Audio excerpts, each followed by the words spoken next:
Bizarre Brain Comics. Hello, my comic book friends, and welcome to Bizarre Brain Comics. I am Gary, your host. This is where I like to take a look at some older comics, talk a little bit about the characters and creators, and examine the stories and the art. This time, I want to take a look at something I never read when it was new, and that is Nexus. And this is Nexus number 21 from First Comics Deluxe Series. It's from 1986. And it is written by Mike Barron with art by Steve Rude. Then Nexus is an American superhero science fiction comic series created by Mike Barron and Steve Rude in 1981. And it was set 500 years in the future.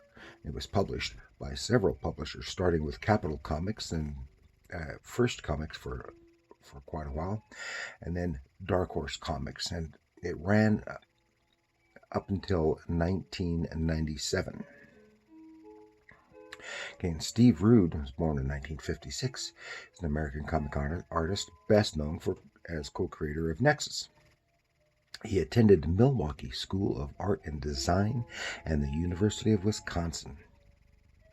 He did some work for DC in '84 on Tales of the Teen Titans, and then again in 1990 he did World's Finest miniseries, and I've got that, and I plan on doing an episode on that. Some beautiful artwork in there.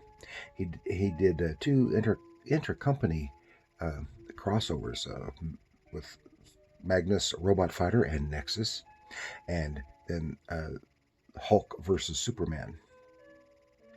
And he did other work for Marvel on various characters.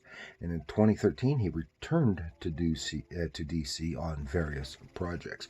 And he is an award winner. In 1984, he won the Russ Manning Outstanding Newcomer Award. And in '86, he received a Kirby Award, and then a Harvey Award in '91. And he is a marvelous artist. And that has always been his biggest attraction. And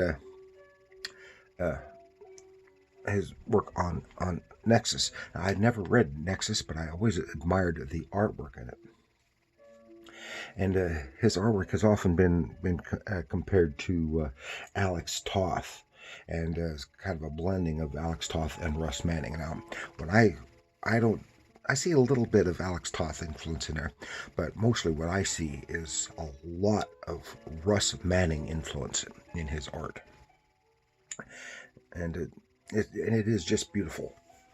Both his paintings, like for he's great on doing these cover paintings, all the Nexus painted covers, as well as so many of the other painted covers he has done. It just has a very nice, tight, yet in some areas a bit looser style to it, and almost photorealistic.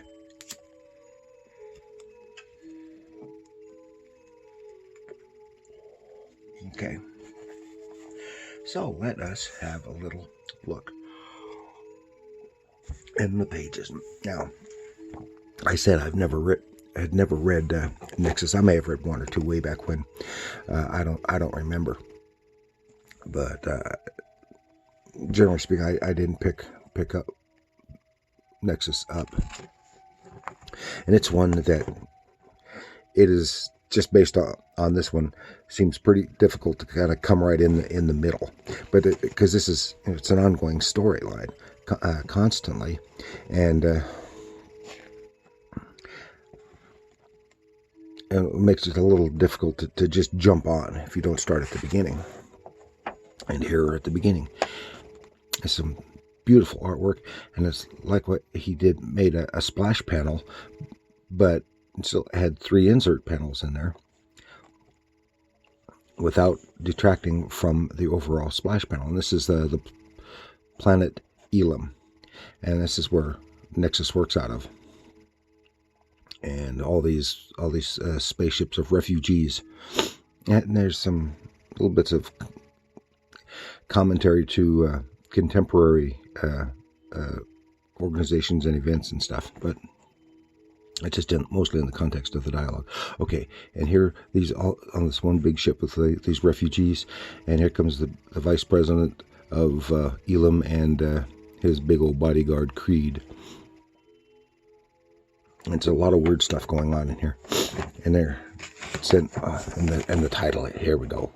The title is "The Battle for Elam," and I have to think that Elam. I wonder if that is derived from Ilium, which was another name for Troy. Remember the Trojan War, and the book about the Trojan War from Homer was the Iliad. And here he is. Then all these other ships come in. They're from the Sovs, and it's basically the Soviet Union, and zooming in, and they're going to attack, and they do right off the bat. They're zapping in there because they think, oh, most of these ships have little or no defenses. Okay, on the planet there's Nexus, and he has to take off. He has to do the defending, and he does his good deal, zap, zap, zap, zap, blasting ships and stuff. But they have a counter to him. It's a slave-backed fusion, fake fusion casters, whatever the heck that means. And they go head to head, and it just knocks him for a loop. He's more powerful than the ones that he has dealt with before. Again, it's beautiful, the bizarre imagery of some of these characters is just well, bizarre, but beautifully rendered, like this one right here. And it's all beautifully rendered. And so the guy at the vice president and his bodyguard Creed, they're coming. They're going to board the ship. Well, he just blasts that ship right away with his cannons, and then they got to get away. They're trying to get to their own ship, and in the process, they're kind of hiding in the debris of that ship, and in the process, the refugee ship is destroyed. Meanwhile, this is Merc. He is a godlike being who exists in the center of the planet, and it is from him that the Nexus powers are derived. And suddenly, Nexus powers had suddenly been shut off, and he said, "Oh, okay, yeah, because you haven't done what I told you to in exchange for these powers, and you're supposed to kill or execute so many people per year, and you haven't done it. And so I've got some people I want you to execute, basically, and then I'll give you your powers back." So he has to go do that wherever they are. And you hear, look at that beautiful face, and that's the kind of stuff that really makes me think of Russ Manning. The solid inking, and solid figure work, and fairly realistic representations, even in this fantastical world.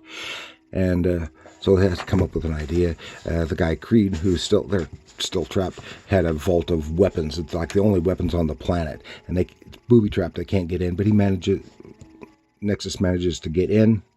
And there they are. So now they can defend themselves. And he's got to arm up, because he doesn't have his powers. He's got to arm up, get the heck out of there, go do the assassinating, the executing that he's supposed to do, so he can come back and defend the planet. So here they're trying to sneak off the planet and zoom, up like a detective, zoom. And they take out the attacking ship. And meanwhile, the bad guys are conferring and talking and stuff. And the president on the planet, on Elam, gets together a group of pilots, of half-baked pilots, to have to defend the planet while he's gone. So Nexus is off planet, going to fulfill his duties. Meanwhile, the Vice President, what's his name, and Creed, who have been hiding on the alien invader battle cruiser, is drawing down on them, on one of the lead bad guys. And it's continued. So I don't know what happens. It has a bit of tongue-in-cheek humor. I think the story is well crafted. It is quite a special. I can't stop raving about the art, but the story seems well crafted. It's a decent bit of world building, and it's a pleasure to read. But I'm not interested in trying to catch up on all of the backstory and stuff. And then it has a short backup story back here, which I'm not even going to touch. It has nothing to do with the Nexus stuff. So that's what I've got for you this time with Nexus 21 from First Comics. It is, I have to say, it's, and I'm not bad-mouthing Mike Barron at all, it's a greater pleasure to look at the artwork than it is to read the story. But the story is fine. It seems well crafted. Some good world building. It's just that the artwork is so beautiful it overshadows the writing, and that's all I have to say about that.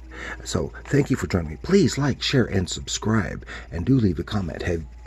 Did you read, or have you been read the Nexus stuff? You know more about this than I do, because I don't know that much. So let me know in the comments below. Did you like this? And do you like Nexus? Do you not like Nexus? If you don't, let me know that too. And thank you for joining me. And remember, comics are art.